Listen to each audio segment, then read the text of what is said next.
La primera temporada de Chespirito sin querer queriendo llega a su final el jueves de esta semana. Claramente cerrarán con Bogotá, pero en el libro todavía hay fragmentos bastante interesantes que, con todo el peso y trasfondo que lleva, es muy posible que no esté en el cierre de temporada. Por lo que probablemente no veamos el paso de Chespirito y Florinda como pareja oficial para llegar a la política de México.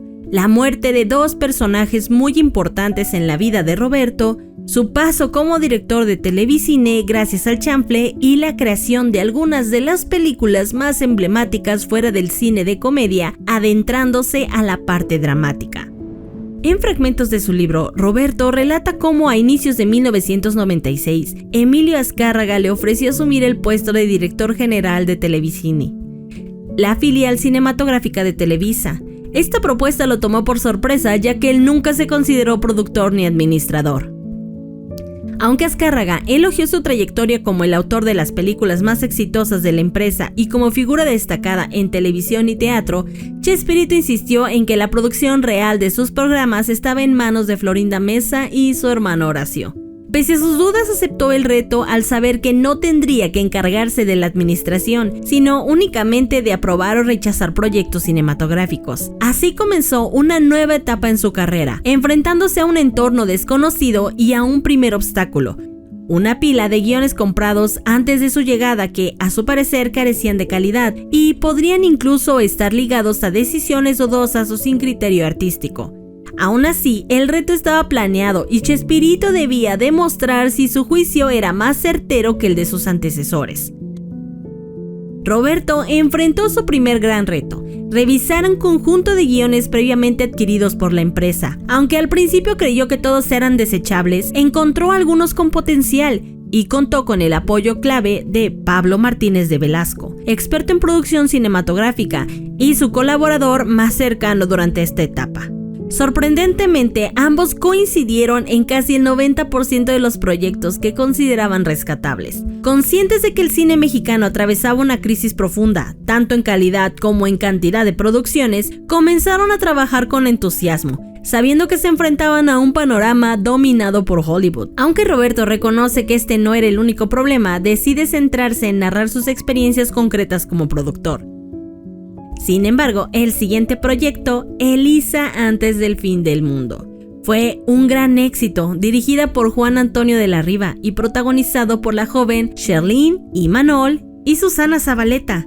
La cinta también carecía de un final feliz, pero fue ampliamente reconocida por su calidad. Chespirito produjo más películas como Que vivan los muertos con Mauricio Herrera y Un baúl lleno de miedo con Carlitos Espejel, Diana Bracho y Patricia Yaca, las cuales no lograron gran impacto, en parte por la escasa promoción. También destaca En un claroscuro de la luna, coproducción con Rusia dirigida por Sergio Oljovich, con más éxito internacional que nacional. Finalmente menciona su mayor éxito en esta etapa, La primera noche, originalmente titulada El despertar, dirigida por Alejandro Gamboa y con jóvenes actores entonces desconocidos. Fue un logro notable en taquilla y crítica, demostrando que, pese a las dificultades, aún era posible hacer buen cine en México. Roberto Gómez Bolaños relata que la película La primera noche fue tan exitosa que motivó al director Alejandro Gamboa a filmar posteriormente La segunda noche. Aclara que aunque los títulos sugieren continuidad, La segunda noche no es una secuela de la primera. La relación entre ambas está únicamente en el título. Luego, Chespirito señala que su gestión como director general de Televicine duró 2 años y medio, desde el 1 de febrero del 96 hasta el 1 de agosto del 98, periodo en el que produjo 10 largometrajes. Tras su salida, el cargo fue ocupado brevemente por Diego López, nieto de Diego Rivera, pero su tiempo fue tan corto que no alcanzó a filmar ninguna película. Después de esto, Televicine y Videocine se fusionaron, quedando Eckhard von Damm al frente de una nueva empresa. Fue bajo su dirección cuando se filmaron La segunda noche y La última noche, ambas también dirigidas por Alejandro Gamboa. Chespirito cuenta que fue invitado al Congreso de la Lengua Española por Alejandra Lahouse, entonces directora del Canal 11. Aceptó encantado, reconociendo la importancia del evento, que reunió a figuras destacadas de la literatura hispana. Entre los asistentes se encontraban 3 premios Nobel de la literatura: Camilo José Cela, Gabriel García Márquez y Octavio Paz. También destaca la presencia de los reyes de España, Carlos y Sofía, lo que elevó aún más la relevancia del encuentro. Chespirito relata con humor un momento en el que al acercarse a ver a los reyes casi tropieza con la reina Sofía. Fue detenido con amabilidad por un guardia de seguridad, aunque recibió una mirada de desaprobación de Jacobo Zabludovsky, quien también estaba ahí para acompañarlos. Él bromea que solo faltó que le dijeran su famosa frase: tenía que ser el Chavo del Ocho. Reconoce que su participación en el Congreso fue criticada por algunos periodistas y escritores, pero él decidió no darles publicidad mencionando sus nombres. En cambio, agradece la cortesía y calidez de personalidades como Gabriel García Márquez, Belisario Betancourt, Raúl Ávila y, por supuesto, Alejandra Lejaus.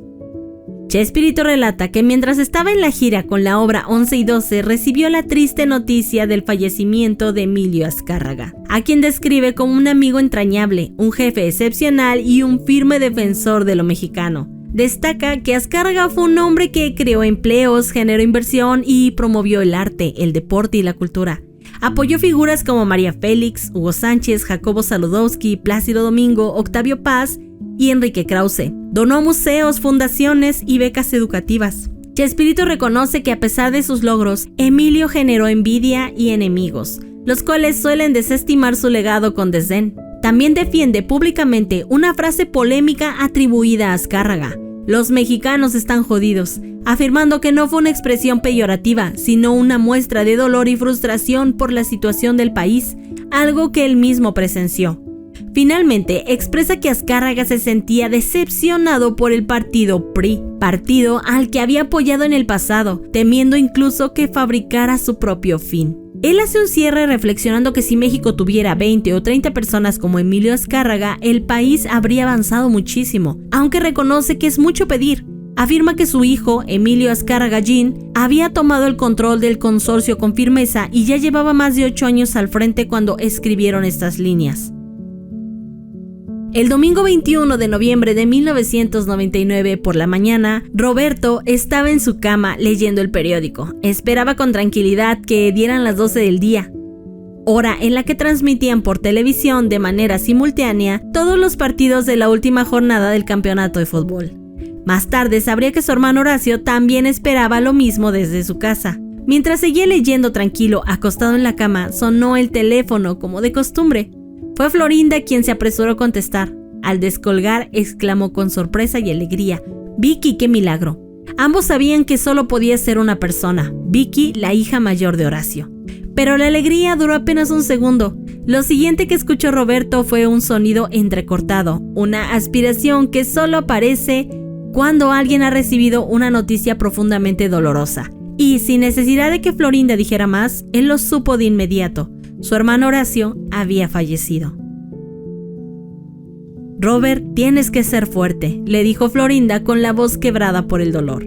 Para él, Horacio era mucho más que solo su hermano. Decía que ni siquiera el término hermano gemelo bastaba, porque los gemelos a veces marcan distancia para preservar su identidad. Con Horacio no fue así, compartieron tanto, en tantos lugares y momentos, que la mejor forma de describir su vínculo era como hermanos amigos.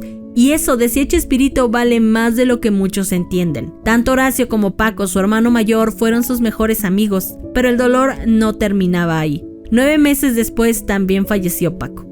Roberto recibió esa segunda noticia mientras estaba de gira con la obra 11 y 12, y como dicta la tradición en el teatro, tuvo que salir al escenario como si el corazón no se le estuviera rompiendo. Aún así, ese caso era distinto. Apenas 3 meses antes había muerto Marta, la esposa de Paco. Su partida fue algo que Paco no pudo soportar. Y como lo dice el propio Chespirito, fue más o menos previsible que su hermano pronto iría en pos de ella. Roberto fue conocido por su talento, su humor y por haber dedicado su vida entera al entretenimiento. Pero en un momento muy particular, él y su segunda esposa, Florinda Mesa, decidieron romper con una costumbre que habían mantenido durante años, el mantenerse al margen de la política. Aunque nunca habían sido indiferentes a la importancia del tema, por mucho tiempo se abstuvieron de participar. No por desprecio, sino por ese viejo sentimiento que compartían millones de mexicanos, el fatalismo, ese pensamiento derrotista de que nada cambiaría. El clásico ¿para qué votar si ya sabemos quién va a ganar? Pero algo en él comenzó a cambiar. Comenzaron a interesarse por una nueva posibilidad, a admirar a figuras como Nava y Álvarez, quienes les transmitían la idea de que todo estaba perdido, que tal vez, solo tal vez, había una esperanza real en la transformación. Durante unas vacaciones en Cancún, la hermana de Florinda les avisó que habría un evento político. Se trataba de un mitin de Vicente Fox, un político con un lenguaje directo que se atrevía a romper con los moldes de discurso tradicional según las palabras de Chespirito, que no hablaba de plataformas políticas emanadas de la gesta revolucionaria, sino que decía ya estamos hartos de esa bola de funcionarios corruptos. Típico de la política. Florinda y Roberto asistieron al mitin. La multitud era enorme, incluso al verlos entre los asistentes, el propio Fox los invitó a subir al escenario. Con amabilidad y humor, el candidato dijo: yo sé que no vinieron a verme a mí, que vinieron a ver a Chespirito, pero gracias de todos modos. Todos rieron, fue un momento genuino. Ellos estaban ahí de vacaciones sin planear encontrarse con las campañas de Fox. Y sin embargo, poco después surgieron críticas falsas. Un editor escribió que Fox se llevó a Chespirito y Florinda a Cancún.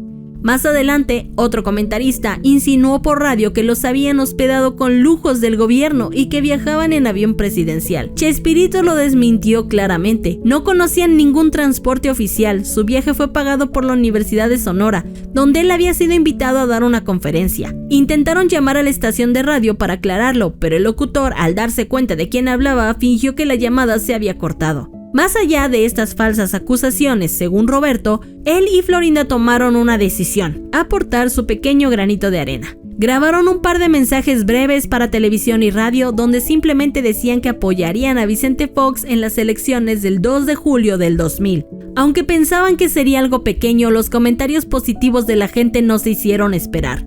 Recorrieron el país con su obra 11 y 12 y vieron con sus propios ojos cómo crecía el apoyo popular hacia Fox. Esto únicamente en palabras de Chespirito.